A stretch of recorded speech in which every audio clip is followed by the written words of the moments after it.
everyone. Hello, hello, hello.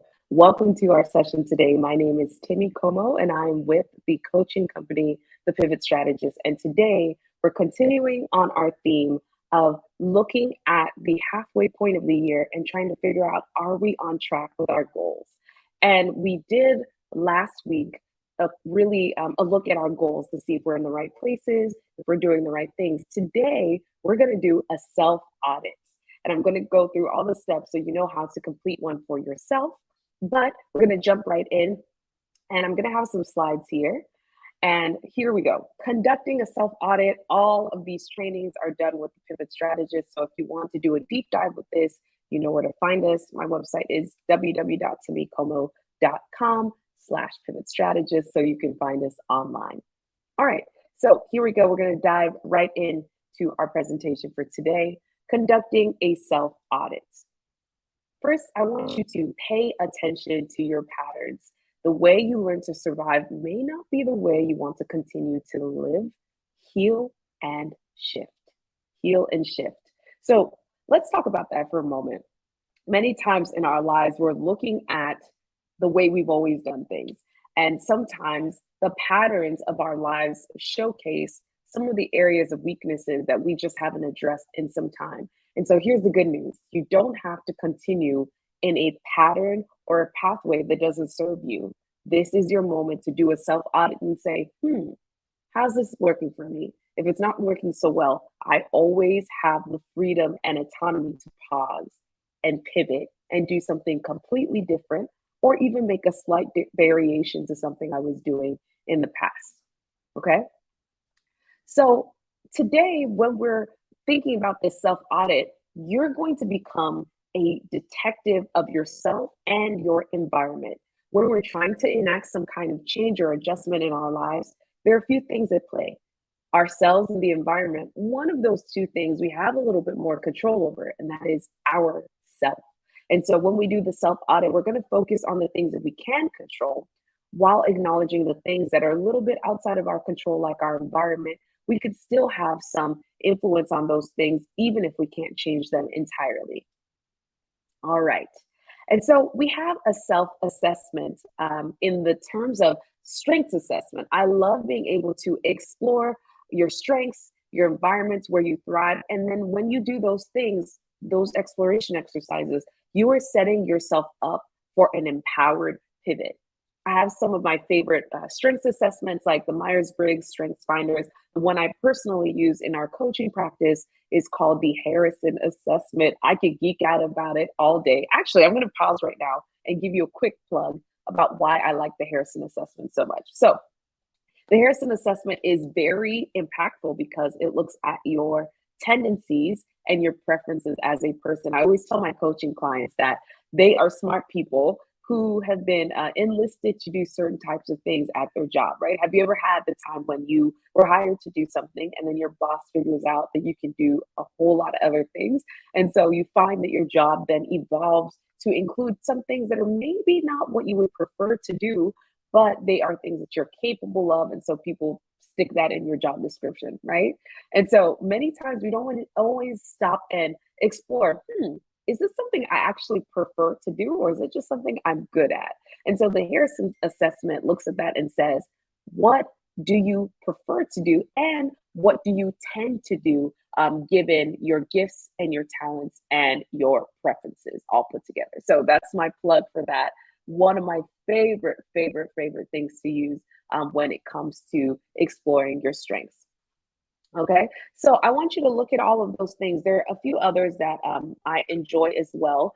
There is the Standout 2.0, which is a really great strengths assessment that I sometimes use with corporate teams. And then there is the favorite Enneagram. There's so much social media content about the Enneagram. So that is another way that you can address that as well. Okay. Now, I want us to really examine our environment when it comes to our circle. Our circle. And so when we look at our circle, I want us to remember that we are actually the average of the 5 people we spend the most time with. We are the average of the 5 people we spend the most time with. And I want you to consider, Who are those 5 people in your life?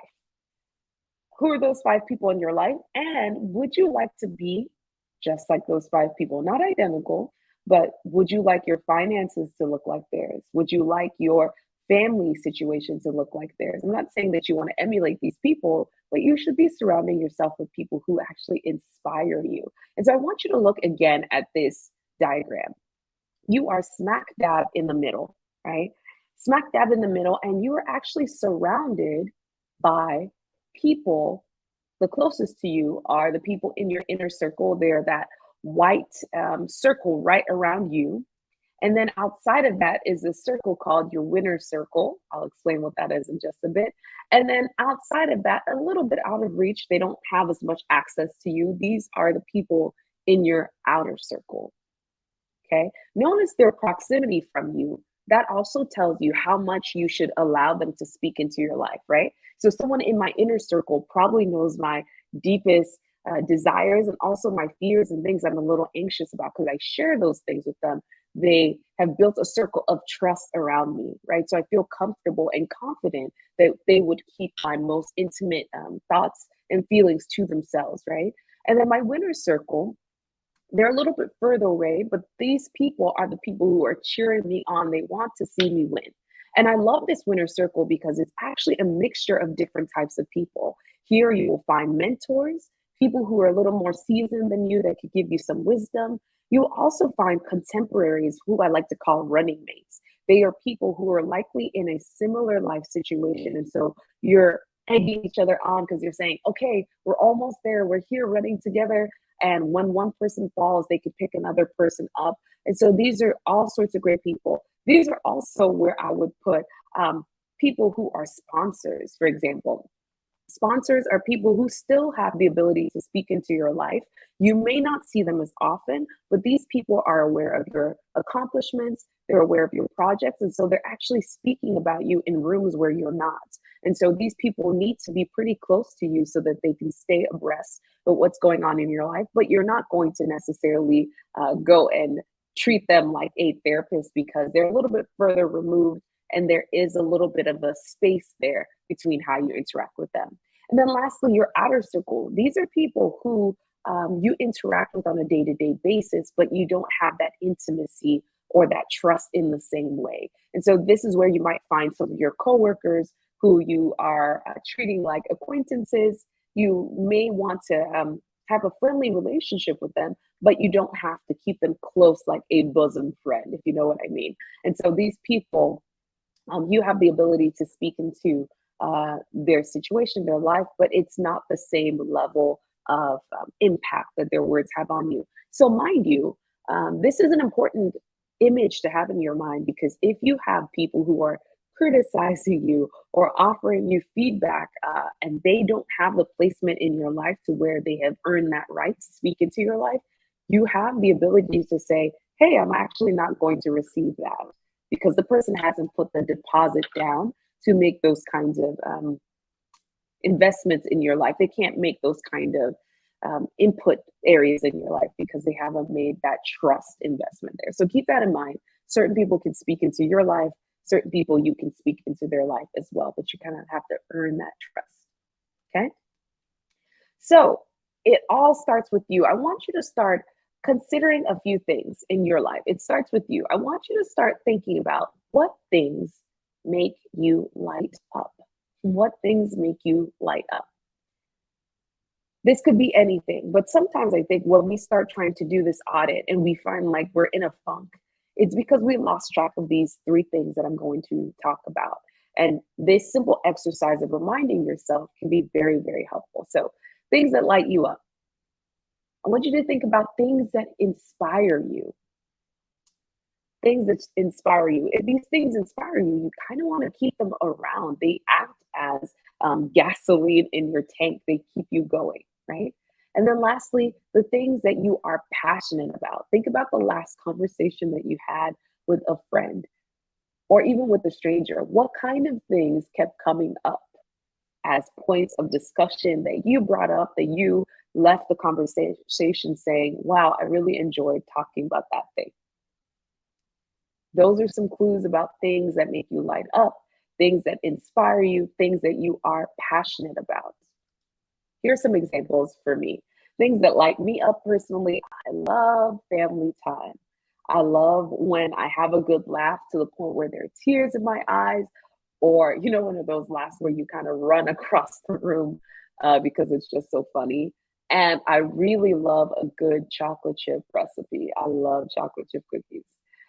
And then things that inspire me. I was born to two Nigerian parents, and so my immigrant parents really inspire me with their journey, with their faith in God, right? And then also things that inspired me, my own previous wins, places where God has just shown up and miraculous, amazing things have happened. And lastly, generational impacts. I might not be super old, but I think a lot about my future grandchildren and the generations behind me. So I want to make sure that I am inspired by those future generations saying, what kind of impact can I have today that would benefit them in the future? And then lastly, personally, the things that I'm passionate about my faith. I'm passionate about women's empowerment and the earth. I love sustainability as well. So do this exercise with yourself and make sure you take a look at these three questions.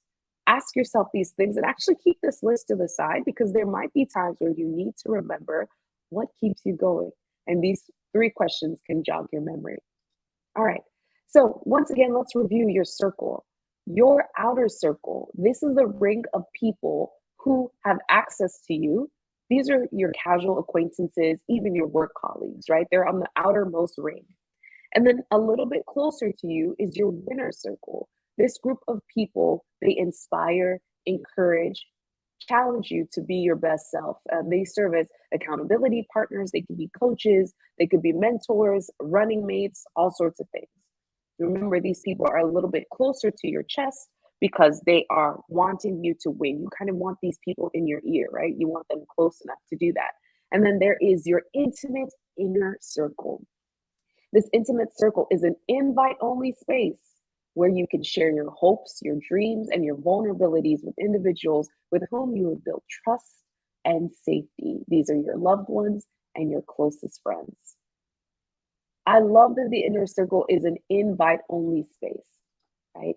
Nobody can just force their way in there. You get to choose who is the closest to you, who you share your hopes and your dreams with, right? All right, so here it is kind of displayed. We did our self audit earlier, and now we're in the people audit area where we want to look at who's actually there. And so this visual might be helpful for you.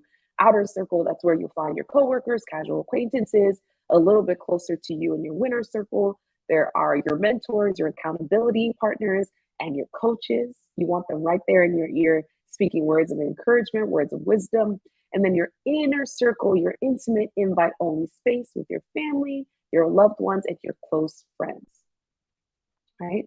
So remember, put people in the right places, and then they're able to speak to you appropriately, and you're able to see what you receive and what you do not. All right. And then next, I want you to start exploring your values. Remember, we're doing this audit to see if we're in the right spaces, right? Knowing your values keeps you centered.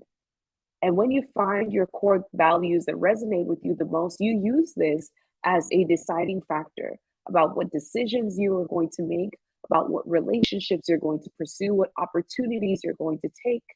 And so I want you to pause for a moment and look at this list and find which things are values that you resonate with. Take a moment.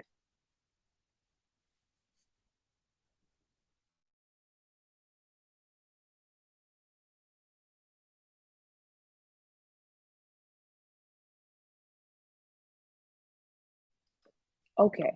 You should identify a few core values that resonate with you and have those core values handy because they can really help you decide. Okay, if I say that something that's really important for me is optimism, how do I generate a habit of optimism in my own life? Do I do affirmations at the beginning of the day? If I say that wealth is a value of mine, it's going to impact the way I spend on a daily basis. It's going to impact my budget in significant ways, right? So It's really important to look at those things. All right. So all of these things are featured in my pivot journal. My pivot journal is what we use in our practice here at the Pivot Strategist. It is our way of taking all of our different audits and ways of working with our coaching clients to say, you have total autonomy when it comes to making a successful pivot. It helps you to be a little bit more aware of all the things that are up in the air when you have a tool like a pivot journal. And so if you're interested in that, check out the website at www.timmycomo.com/pivot, and you can get a copy there. It is available in a hard copy and also in a digital copy as well. Thank you all for joining us today for this presentation. I hope that you would remember all of the things that we talked about today as we are conducting self audits. It's super important to not just let your life fly by without intention. Whenever a pivot or a transition is coming, you have a lot to say in that. You have a lot of autonomy there. And I want you to continue to be empowered and encouraged and engaged in your own journey. Thank you so much for spending time with me today. We are the Pivot Strategists, and we would love to help you navigate your life's next transition. Thanks. Take care. Bye, everyone.